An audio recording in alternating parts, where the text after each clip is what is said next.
Hello all అందరికీ నమస్కారం. ఈ వీడియోలో పోపన్నం ఎలా చేస్తున్నానో చూడండి. దానికి ముందు ఒక రెమెడీ చెప్తాను.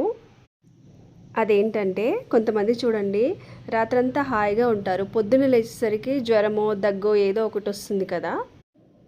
అలాంటి సమస్యలు ఎదురవుతున్నప్పుడు లేదా కొంతమంది ఆరోగ్యంగా ఉంటారు, ఉన్నట్టుండి జ్వరం రావడం ఏదో ఒకటి జరుగుతూ ఉంటుంది కదా, ఆరోగ్య సమస్యలు వస్తూ ఉంటాయి కదా.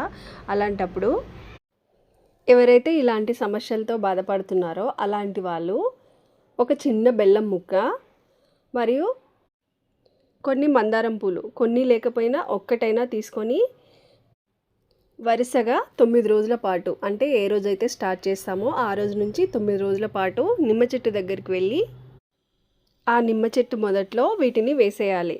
బెల్లం ముక్కని మందారం పువ్వు వేసి నమస్కారం చేసుకోవాలి. నిమ్మ చెట్టు సాక్షాత్ అమ్మవారి స్వరూపం కదా, దుర్గా అమ్మవారి స్వరూపం కదా. దీనివల్ల వేగంగా ఫలితాలు వస్తాయి, మనకు మంచి జరుగుతుంది. ఏదో చెప్పారులే చేసాం కదా అన్నట్టుగా ఉండొద్దు, నమ్మకంగా చేయండి, హ్యాపీగా ఉండండి, మంచి రిజల్ట్ వస్తుంది. రెమెడీ విన్నారు కదా, చూసారుగా, పోపన్నం రెడీ అయింది.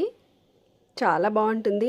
ఇంట్లో ఎప్పుడైనా వెజిటేబుల్స్ లేనప్పుడు అప్పటికప్పుడు చేసుకోవాలనిపిస్తే ఇలా చేసుకోవచ్చు. పోపన్నం చాలా బాగుంటుంది, కారం కారంగా. ట్రై చేసి చూడండి, నచ్చితే. Thanks for watching.